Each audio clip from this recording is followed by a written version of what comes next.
கிறிஸ்துவுக்குள் மிகவும் அன்பான தேவ ஜனமே, ஆண்டவராகிய இயேசு கிறிஸ்துவின் இன்ப இனிய நாமத்தில் இயேசுவே என்னோடு பேசுவேங்கிற இந்த தின நிகழ்ச்சியின் மூலமாக உங்கள் வீடுகளில் வந்து உங்களை பார்த்து உங்களோடு பேசுவதில் என் ஆண்டவருக்குள் நான் மிகவும் சந்தோஷமாக இருக்கிறேன்.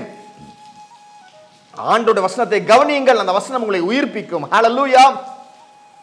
சகரியா 6:13 பின்பகுதி, தம்முடைய சிங்காசனத்தின் மேல் ஆசாரியராயும் இருப்பார், இவ்விரண்டின் நடுவாக சமாதானத்தின் ஆலோசனை விளங்கும். பாருங்க, ஆண்டவர் உங்க வாழ்க்கையில ராஜாவாகவும் இருக்கிறார், ஆசாரியனாகவும் இருக்கிறார். ஹல்லேலூயா. உங்களையும் என்னையும் அவர் எப்படி மாற்றி இருக்காரு? ராஜாவாக, ஆசாரியனாக மாற்றி இருக்கிறார். ஹல்லேலூயா. பாருங்கள் தேவ ஜனமே, பழைய ஏற்பாட்டில் உசியா என்கிற ராஜா ஆசாரியத்துவ வேலைகளை பார்க்க போய் அவருக்கு குஷ்ரோகம் வந்தது நமக்கு தெரியும்ல. ஆனால் தாவீது மாத்திரம், தாவீதின் குமாரனாகிய இயேசு கிறிஸ்து, அதனால தெரியும்ல, தாவீது மாத்திரம் ஆசாரியனாகவும் இருப்பாரு, ராஜாவாகவும் இருப்பாரு. ஹல்லேலூயா. பாருங்க, ஆண்டவராகிய இயேசு கிறிஸ்து உங்க வாழ்க்கையில உங்களுக்கு தேவனோடு சமாதானமாகும்படி செய்வார். அதில் அவர் ஆசாரியனாக இருக்கிறார். ஆனால் உங்க வாழ்க்கையில காணப்படுகிற ஆவிக்குரிய சத்துருக்களை அவர் வார் பண்ணி ஜெயிப்பார். அதுல அவர் ராஜாவாக இருக்கிறார். ஹல்லேலூயா. பாருங்க, உங்க பாவத்தை பரிகரிக்கிற வல்லமை, அழிக்கிற வல்லமை அவருக்கு உண்டு, ஆசாரியனாக. ஆனால் பாவம் இல்லாதபடி உங்களை ஆளுகை செய்கிற அந்த ராஜா வல்லமை அவருக்கு உண்டு. ஹல்லேலூயா. பாருங்க, உங்க வாழ்க்கையில ஒரு ஆசாரியனாக அவர் சமாதானத்தை உண்டு பண்ணுவார். ஆனா அந்த சமாதானத்தை மெயின்டைன் பண்ணுவது அவர் ராஜாவாக இருந்து. இயேசு கிறிஸ்து ஆசாரியனாக தன்னுடைய இரத்தத்தை கொடுத்து உங்களுக்கு மீட்பை, இரட்சிப்பை வாங்கி கொடுத்துட்டாரு. ஆனால் ராஜாவாக அந்த மீட்பை அவர் மெயின்டைன் பண்ணுவார் உங்க வாழ்க்கையில. ஹல்லேலூயா. ராஜாத்துவம், ஆசாரியத்துவம், இவ்விரண்டின் மத்தியில உங்க வாழ்க்கையில நல்ல ஆலோசனைகள், சமாதானத்தின் ஆலோசனைகள் பிறக்கும் மெய்யாகவே.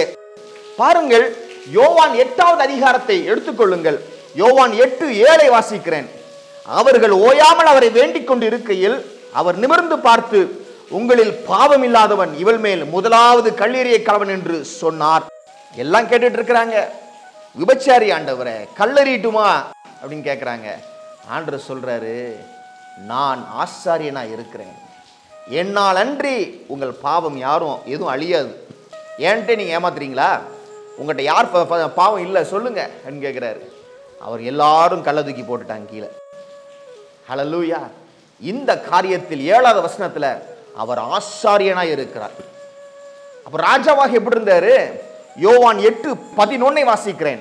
அதற்கு அவள், இல்லை ஆண்டவரே என்றாள். இயேசு அவளை நோக்கி, நானும் உன்னை ஆக்கினைக்குள்ளாக தீர்க்கிறதில்லை, நீ போ, இனி பாவம் செய்யாதே என்றார். எல்லாரும் கள்ள தூக்கி போட்டுட்டு போயிட்டாங்க. ஏன்னா எல்லார்ட்டையும் பாவம் இருக்குது, எல்லாரும் போயிட்டாங்க. அந்த ஸ்திரீயை பார்த்து ஆண்டவர் கேட்கிறாரு, ஸ்திரீயே, அவங்க யாரும் இல்லையா அப்படின்னு கேட்கிறாங்க. இல்லை ஆண்டவரே அப்படின்னு சொல்லும்போது, நானும் உன்னை ஆக்கினைக்குள்ளாக தீர்க்கிறது இல்லை. ராஜா தீர்ப்பு சொல்றாரு, நானும் உன்னை ஆக்கினைக்குள்ளாக தீர்க்கிறது இல்லை. ராஜா சொல்றாரு, நீ போ, இனி பாவம் செய்யாதே. இது ராஜாவோட அதிகாரம். ஹல்லேலூயா. இயேசு கிறிஸ்து அவங்களை அனுப்பி விடும் பொழுது ஆசாரியனா இருந்தார். கள்ள கீழே போட்டு போங்கப்பான்னு சொல்லிட்டு இந்த ஸ்ரீட்ட சொல்றாரு, நானும் உன்னை ஆக்கினைக்குள்ளாக தீர்க்க மாட்டேன் அப்படின்னு சொல்லிட்டு நீ போ, இனி பாவம் செய்யாது என்று ராஜாவாக சொல்லுகிறார். ராஜாத்துவம், ஆசாரியத்துவம் ரெண்டும் இருக்குது.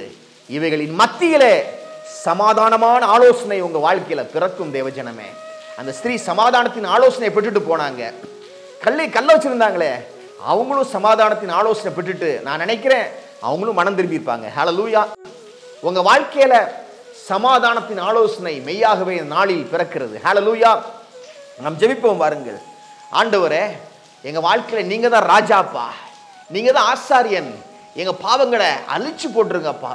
அந்த பாவம் மறுபடியும் எங்கிட்ட பிறக்காதபடி அப்படி காவல் காத்துக்கோங்க ஆண்டவரே. ஹல்லேலூயா. நிறைய எதிராளிகள் இருக்காங்க, ராஜாவாக இருந்து அழிச்சு போட்டுருங்கப்பா. ஹல்லேலூயா. என் பாவங்கள் அநேகமா இருக்குது, அது எல்லாத்தையும் நீங்க அப்படியே அழிச்சு போட்டுருங்க ஆண்டவரே. எதிராளிகளை ராஜாவாக அழிப்பார், ஆசாரியனாய் இருந்து உன் பாவத்தை அவர் அழிக்கிறார். ஹல்லேலூயா. எஸ், உனக்கு சமாதானமான ஆலோசனை ஆண்டவர் கொடுக்கிறார். நன்றி ஆண்டவரே. நன்றி செலுத்தி இந்த ஜெபத்தை எங்கள் அன்பர் இயேசு கிறிஸ்துவின் நல்ல நாமத்தில் ஏறெடுக்கிறோம் எங்கள் வல்ல பிதாவே. ஆமென், ஆமென்.